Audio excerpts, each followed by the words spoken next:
ಈ ಅಜ್ಜಿ ಎಲ್ಲೋದ್ರು? ಇಲ್ಲೇ ಇದ್ರಲ್ಲ.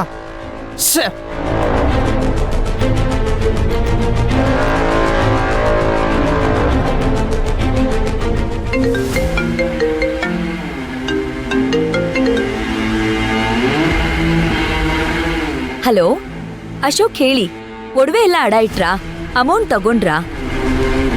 ಶಿವಗಾಮಿ, ಒಂದು ದೊಡ್ಡ ಪ್ರಾಬ್ಲಮ್ ಆಗೋಯ್ತು.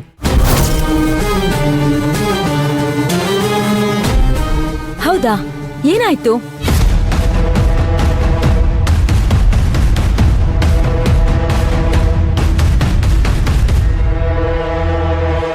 ಏನ್ ಹೇಳ್ತಾ ಇದ್ದೀರಾ ಅಶೋಕ್ ನೀವು? ಇಷ್ಟೊಂದು ಬೇಜವಾಬ್ದಾರಿಯಿಂದ ನಡ್ಕೊಂಡಿದ್ದೀರಲ್ಲ. ಸೋಷಿಯಲ್ ಮೀಡಿಯಾದಲ್ಲಿ ಎಷ್ಟು ವಿಡಿಯೋಗಳು ನೋಡಿಲ್ಲ. ಜನ ಹೀಗೆ ಅಲ್ವಾ ಯಾಮಾರ್ಸೋದು? ಇದು ಹಳೆ ಟೆಕ್ನಿಕ್ ಅಶೋಕ್. ಅಷ್ಟು ಗೊತ್ತಾಗಲ್ವಾ ನಿಮ್ಗೆ? ಅದು ಇಂಥ ಪರಿಸ್ಥಿತಿಲಿ.